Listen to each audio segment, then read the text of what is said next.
You ever notice how some of history's biggest stories about deep, profound connection, they just end in this really strange way? It's not usually some dramatic, backstabbing betrayal. No, it's quieter. It's more logical. See, there's this hidden pattern of the pragmatic, sensible disciple just walking away from their vulnerable, brilliant master. And what's wild is that it happens over and over and over again. This quote, "This is like the lightning strike that just lights everything up." It's this cry of pure, bewildered loss from someone who offered up their whole world, their very soul, a playground for creating something beautiful together. And then they just had to watch their most trusted friend turn around and walk away. This right here is where it all begins. Okay, so let's dive into our first example. We're starting in the south of France with two absolute giants of art history. And this isn't really a story about paintings, it's about a massive collision between two totally different ways of being in the world. So on one side, you've got Vincent van Gogh, and he offers Paul Gauguin his ultimate dream, the studio of the South. But you gotta understand, this wasn't just a building. Van Gogh called it a playground. It was meant to be a space of complete acceptance, of shared creative madness, with no ego involved. But then you have Gauguin. He's the pragmatist. He saw the playground, sure. He even understood how powerful it was. But he just couldn't resonate with that raw vulnerability. Faced with the messy, chaotic, demanding reality of Van Gogh's soul, he made a choice. He left to go chase his own legend. He chose to build a legacy, not to share a home. Okay, but was that just a one-off tragedy between two artists? A unique clash of personalities? Or is it an echo of something much, much older? Well, to figure that out, we've got to go all the way back to ancient Athens, to the town square, where another master was making people very, very uncomfortable. So there's Socrates, right? Living his philosophy out loud, totally present and vulnerable in public. And when the city turns on him, his rich students, including Plato, they offer a practical solution. They say, hey, we'll pay your fine, we'll arrange your escape. But what they don't offer is to stand with him. Not one of them says, hey, if you kill him, you're gonna have to kill us too. So Plato, he saves Socrates' words. He writes them all down, and boom, he builds the foundation of Western philosophy. But he completely abandoned his master's actual living presence. He built a system, an institution, a legacy, while the man himself was left all alone to drink the poison. So we're seeing the pattern now, right? It's in art, it's in philosophy, but to really get how deep this thing runs, we have to look at the very foundation of Western religion itself. And looking at it through this lens, it forces us to totally re-examine a story we all think we know like the back of our hand. We always focus on Judas as the big betrayer, right?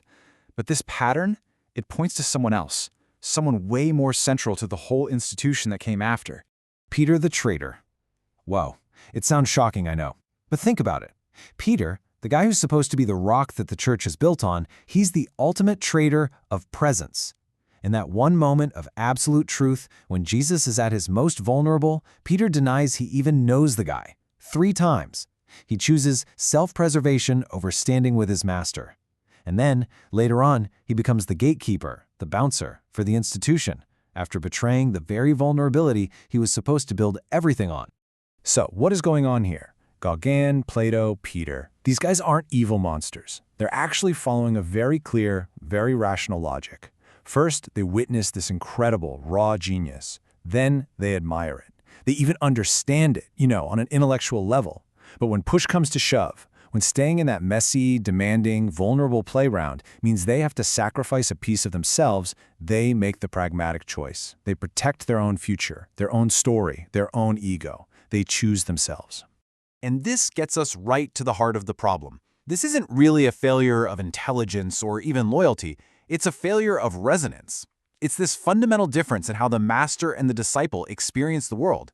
And it all centers around something the Greeks actually had a word for, a word that we've pretty much forgotten. This right here, this is the key, the source of the master's genius, what Socrates called his daimonion. It's not a set of rules, it's not a philosophy. It's described as an organ of instantaneous discernment. It works before reason kicks in. It doesn't sit there and calculate or analyze, it just senses. It feels what's true in an instant. And that's not something you can learn from a book or teach in a class. It can only be witnessed. The disciples, they saw it in action, but they never had that organ themselves. And this table just lays out the divide perfectly. The master's daimonion, it senses before it reasons. It feels what's true. It comes from a place of vulnerability, a place the world might even call broken, and it demands nothing less than real shared presence. The disciple's rational mind, on the other hand, it analyzes before it acts. It wants to do good things, yeah? It wants to build useful structures, create a lasting legacy. But its core drive when it feels threatened is always self-preservation. It can hear the notes, it can understand the song, but it just can't feel the music. And this is basically the disciple's inner monologue, right? I get it. I totally see your genius. I admire everything you are. But I have my own life to build. I have my own story to write. You see, it's not a rejection that comes from hate. It's a conscious, rational choice to put their own personal story ahead of a shared, vulnerable reality. It is the ultimate failure of resonance. So why does any of this ancient history stuff matter to us, right here, right now? Well, because this choice between presence and pragmatism, between the playground and the legacy, that's not just something that happens in old books. It's a choice that every single one of us faces, probably every day. So the big takeaway here isn't some neat answer. It's really a set of questions we need to ask ourselves. In our work, in our families, in our communities, what are we really prioritizing? Are we just building rigid institutions, or are we actually fostering real, messy human presence? Are we so busy curating our perfect legacy online that we forget how to just live vulnerably, right here in the moment? Are we just preserving the words about connection? Are we actually standing with people when it costs us something? And that's the final question I want to leave you with. Every one of us has that vulnerable part of ourselves that just wants to exist in a playground, a place of real, authentic connection. And every one of us has that pragmatic disciple inside too, whispering about the need to build, to achieve, to create some kind of monument to ourselves. The pattern is ancient, but the choice, that's happening right now. When do you choose to build the visitor's center instead of just staying in the playground?